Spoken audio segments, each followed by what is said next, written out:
Hello, beautiful people of the internet. How are you doing today? My name is Jackie and welcome back to my YouTube channel. This is going to be part 2 of my trying to solve a murder is announced video. This video today is going to be a full spoiler discussion of chapters 9 through 17. I'm going to share my theory on who is the mastermind in this book. I will link the first part in the card. That video will discuss chapters 1 through 8, and on Sunday I will have a third and final part discussing the solution. So make sure to get your guesses in now. Let me know in the comments who you think the killer is. I will share my theories in this video and we will see if we can solve this Christie mystery.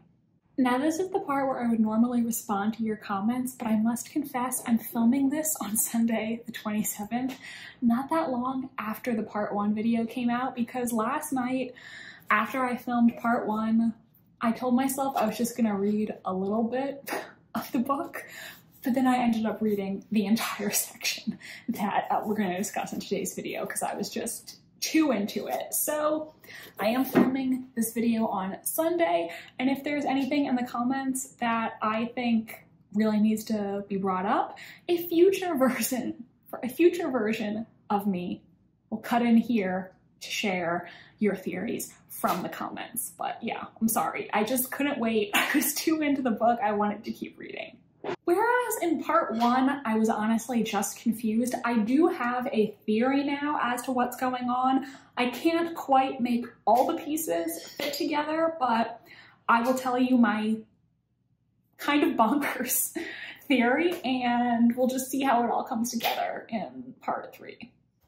Let's talk about what happened in this section of the book. First, Mitzi says that she saw Rudy Schurz, the dead guy, talking to Mrs. Hames in the summer house the same day that he came by asking Miss Blacklock for money.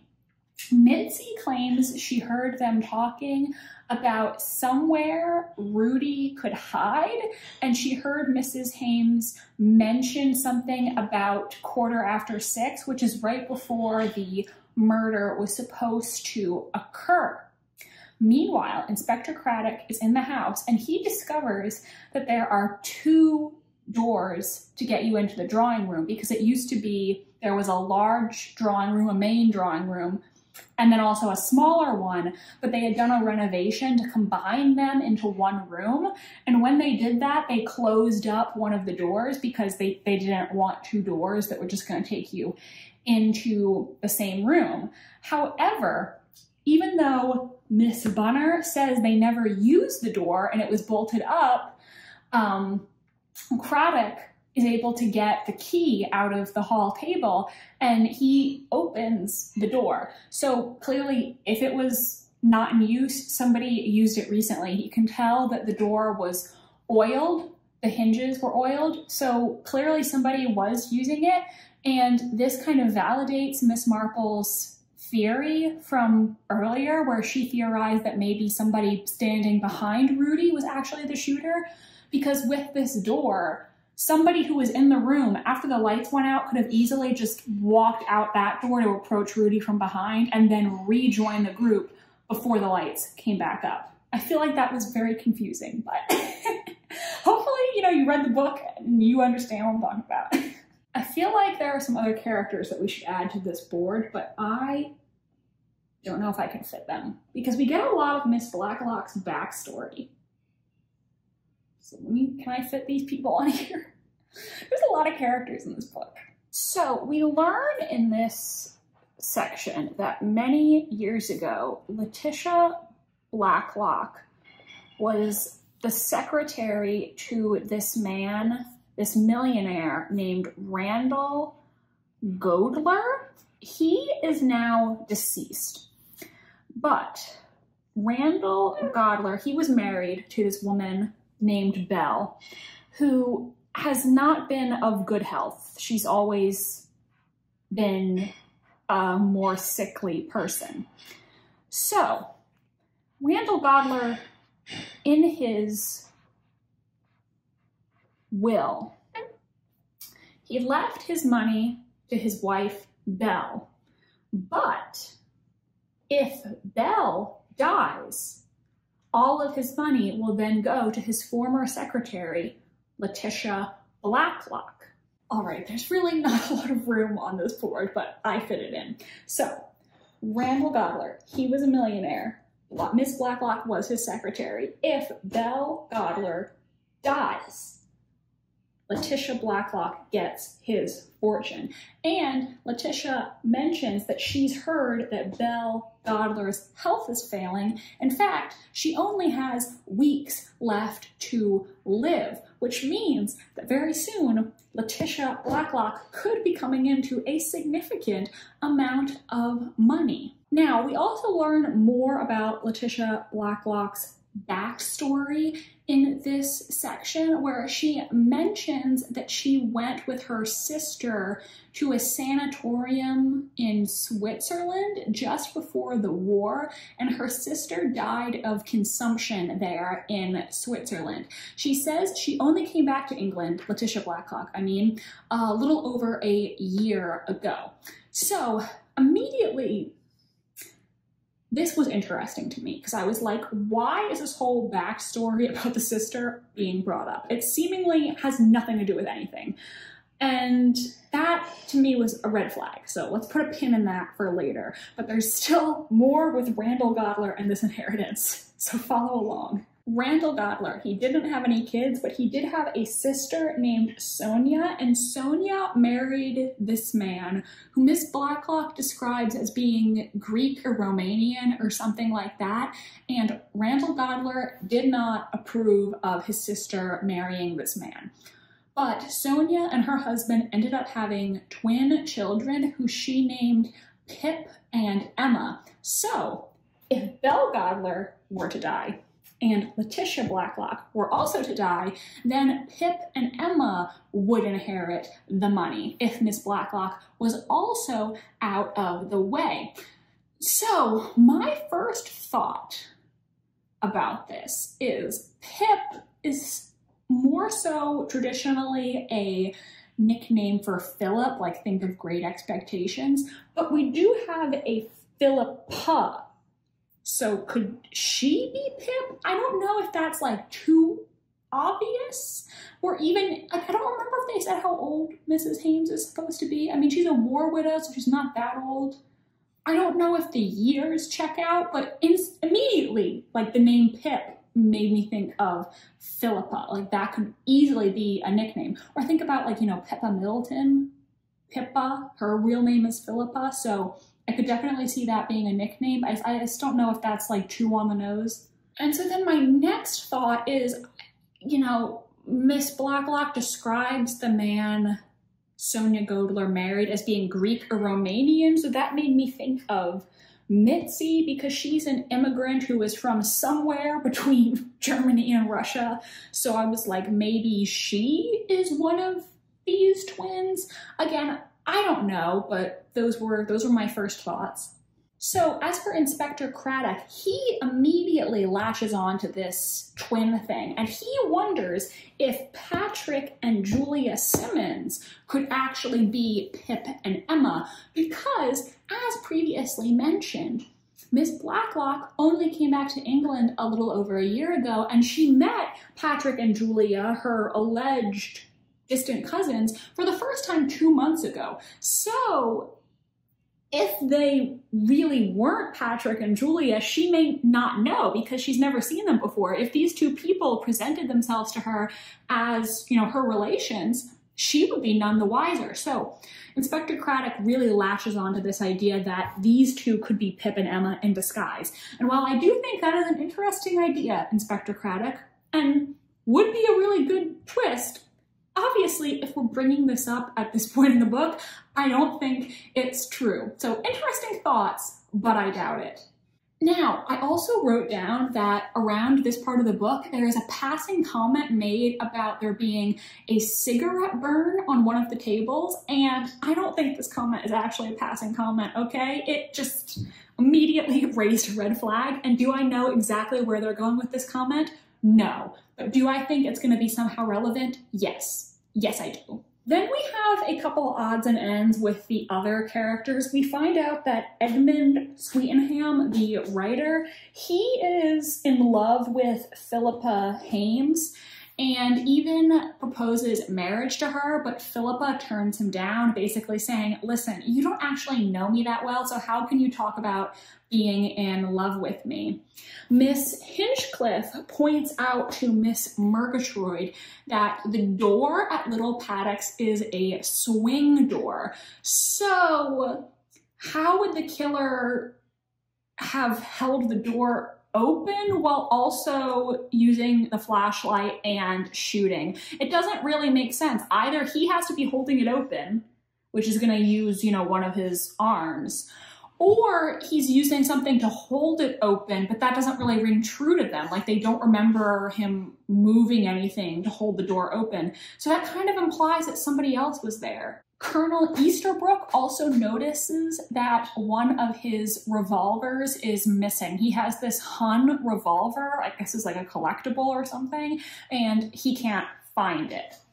So Miss Bunner then has a conversation with Miss Marple, and she tells Miss Marple that if Miss Blacklock were to die, she, Miss Bunner, would receive a small annuity and all the furniture in the house.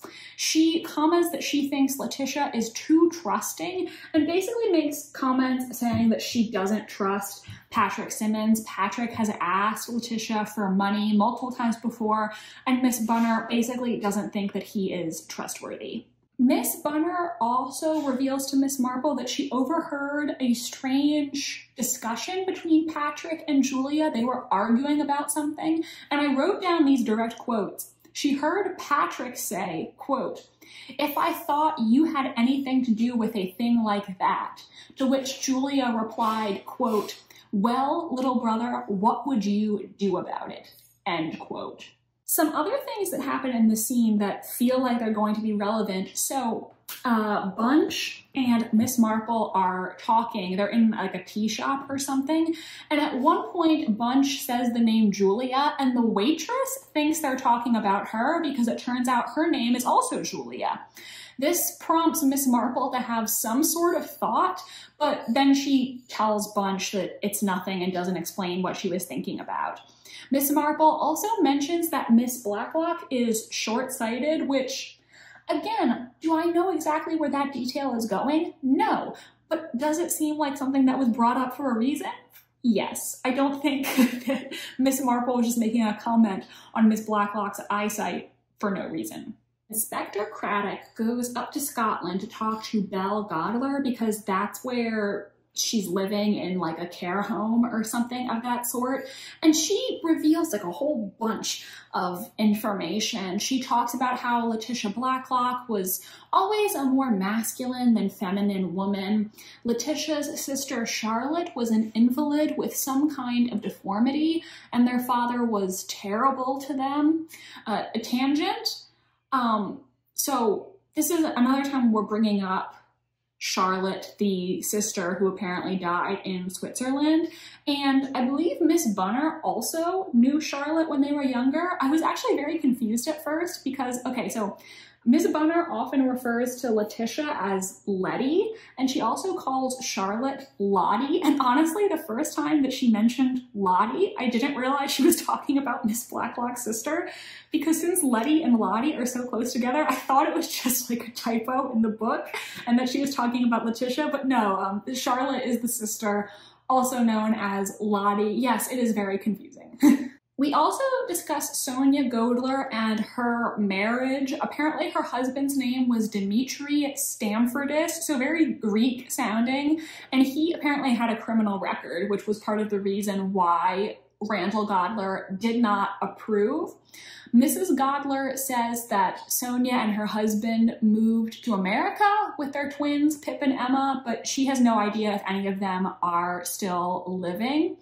Craddock asks if there are any old photographs that Mrs. Godler has, but she doesn't have any. And this part felt significant to me, okay? The fact that she doesn't have any old photographs.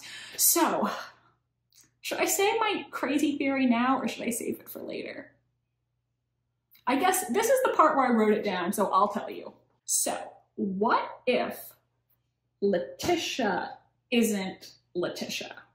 All right, what if she is just pretending to be Letitia because she wants to get this inheritance? I mean, think about it. We found out that she only came back to England a little over a year ago. She never met Patrick and Julia until 2 months ago. So Inspector Craddock thinks, well, they could be lying about their identities, but reverse, Miss Blacklock could also be lying about her identity. Plus, Miss Bunner, yeah, that was her old school friend, but that was many, many years ago. So if she's actually Charlotte pretending to be Letitia, I think Miss Bunner might buy it because it's been so long since she saw her old friend. And if they're sisters, they may have looked fairly similar. So maybe she thinks, oh, Letitia looks a little different, but she's not going to jump to the conclusion like, oh, she's actually not Letitia. You know what I mean? So I think she could be lying about who she is to get this inheritance from Randall Godler. So that is my crazy theory that Letitia is actually Charlotte, who is pretending to be her sister to get this money.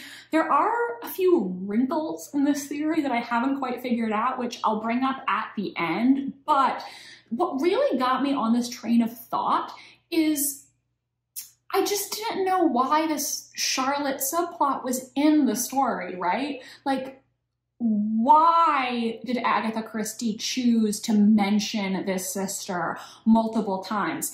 Because if the only goal was to place Letitia in Switzerland, where Rudy was from, Agatha Christie could have accomplished that without inventing a dead sister. Like, she could have just said that Letitia Blacklock went there to go skiing once. She went there to seek medical treatment for herself. She went there with her dad. Why did she introduce the sister specifically? Because I think when you're writing a mystery, all of these little details have to be somehow relevant. So I do have a few questions about this theory still, but we'll get back to that at the end. Next, Miss Blacklock talks to Philippa, and she says that she's written Patrick and Julia out of her will because she wants to leave everything to Philippa and Philippa's son to take care of them. Julia overhears this and is not happy. She confronts Philippa about this and says, listen, Philippa, if anything happens to Aunt Letty, guess what? You're now going to be the #1 suspect. Constable Rydesdale has been investigating Inspector Craddock's theory that Patrick and Julia are not actually Patrick and Julia, but he's been able to confirm Patrick's naval record and also spoken to their mother, Mrs. Simmons, who confirms that her children were supposed to go with their Aunt Letty, so it seems like they're legit. He also tells the inspector some things he's learned about Laura Easterbrook, Colonel Easterbrook's wife, and Philippa Hames, but doesn't actually reveal to the reader what these secrets are. It seems like he's implying that Mrs. Easterbrook is a gold digger, basically, because he makes some comment about like, oh, she's really, you know, got that old guy good or something like that. That's not what they said, but it was something to that effect. But no reveal about what Mrs. Hames' secret is, so I don't really know what these secrets are, if they're at all relevant. The police have also been investigating, okay, who was at Little Paddocks and when, and it seems like every single party guest, except for Edmund, was definitely at the house at some point. All of them would have had the opportunity to oil up the door, and it's not that they know for sure that Edmund wasn't there. It's just they can neither confirm nor deny if he was ever at the house alone. Now, throughout all of this, there are several scenes dealing with Dora Bunner's birthday party. Everybody except Mrs. Harmon comes over to the party. Mitzi makes a cake. And at some point, Miss Bunner starts complaining of having a headache, but she can't find her aspirin, and she doesn't understand why she can't find it because she literally just bought this aspirin. So both Miss Blacklock and Mrs. Hames say, well, we have aspirin, you can take some from one of us. Miss Bunner ends up going to bed, except she never wakes up again. She apparently took some of Miss Blacklock's aspirin, and this aspirin had been poisoned. So RIP to poor Bunny. She's dead. And the police think that somebody tampered with this aspirin to kill Miss Blacklock. They still believe that she is the intended target. And they're looking at everybody because like all of the characters were at this birthday party that day. So any of them could have tampered with the aspirin. But guys, I don't believe it because Miss Bunner says that she just bought aspirin. And she's like, oh, how could I have lost it already? Girl, I don't think you lost it. I think somebody stole it so that you would have to borrow somebody else's aspirin. I do not trust Miss Blacklock at all at this point. I think she killed Miss Bunner. I think she stole Miss Bunner's aspirin and poisoned her own aspirin to make it look like she was the intended victim. And I don't really know why exactly she killed Miss Bunner. I wonder if it has something to do with the throwaway comment from part 1 where they were talking about what they were doing when the lights went out, and Miss Bunner had made a comment about Miss Blacklock being with the flowers, and Miss Blacklock had retorted like, oh no, I was getting the cigarettes. So I wonder if maybe Miss Bunner saw Miss Blacklock doing something that she shouldn't have seen, and that's why she was killed. Not entirely sure, but the whole aspirin thing, immediately I was like, this is suspicious. I do not believe that Miss Blacklock is the target. I believe that she's trying to make herself look like the target. I mean, the aspirin's going missing. Come on. Come on. They were totally taken. Now, before her death, Miss Bunner had mentioned to Miss Marple that she suspected Patrick Simmons of switching out their lamps. They had 2 matching lamps, one with a shepherd and one with a shepherdess. And Miss Bunner seemingly noticed that they had been switched, like the shepherdess was where the shepherd was supposed to be or something. And she thinks that Patrick did this to rig the lights to go out that night. So I'm not entirely sure where this is going or how exactly that would work, but that's a detail. And this line, okay, this line in Miss Marple's internal narration really stood out to me and just further cemented this theory. She says in her head, quote, only sometimes the most amazing impersonations did happen. You could get away with a great deal if you had enough audacity. Like the audacity to pretend to be Letitia Blacklock so you can get an inheritance. Identity seems to be like a big theme in this book, and it's something that's brought up a lot. Like, is somebody here actually somebody else in disguise? And I just really think that Miss Blacklock is not who she appears. I'm a little fuzzy on all the details, but this idea is just brought up multiple times. It's like a flashing sign to me. And Miss Blacklock also makes this comment to Miss Marple in the wake of Miss Bunner's death, saying that Miss Bunner is the only one who remembered. And while she's saying this crying, emotional, as in like, oh, I'm so sad that I've lost the only person who remembers our shared childhood, etc., it could also lend itself to the impersonation theory, like Miss Bunner is the only person who remembers both Letitia and Charlotte Blacklock. So if she actually is Charlotte, that could have made Miss Bunner dangerous because she was possibly the only person who had enough information to put the pieces together. There's also a passing comment in this same scene about Miss Blacklock having arthritis. So I don't know if that's relevant, but it was an interesting comment. This section ends with Inspector Craddock asking Miss Blacklock if one of the women in town could possibly be Sonia Goidler in disguise. Miss Blacklock says it has been 30 years since she last saw Sonia, but she has albums that she invites Inspector Craddock to go look at. Inspector Craddock goes up to find them and actually encounters Julia in the attic. However, when he actually goes through the albums, suspiciously, every photograph containing Sonia Goidler has been removed from it. And that is the revelation that we end this section on. All right, guys, so I really was very confident, or I don't know if I say very confident. I was feeling good about this theory that Letitia is Charlotte, her sister. But the removing all the photos of Sonia Goidler, that confuses me. Is it possible that she's not Charlotte, but Sonia? I definitely think Miss Blacklock is not innocent. I think she might be lying about her identity to get this inheritance. But who is she actually? This is what I am now confused about. Because if she is actually Charlotte, that explains why this subplot was in the book. But it doesn't explain why she got rid of all the photos of Sonia. If she's actually Sonia, that explains why she got rid of all the photos, but it doesn't explain why the Charlotte subplot is in the book. So now I'm kind of confused. And then also the other question is, why kill Rudy? Maybe Rudy also worked for the Goidlers, and so he knows that she's not Letitia?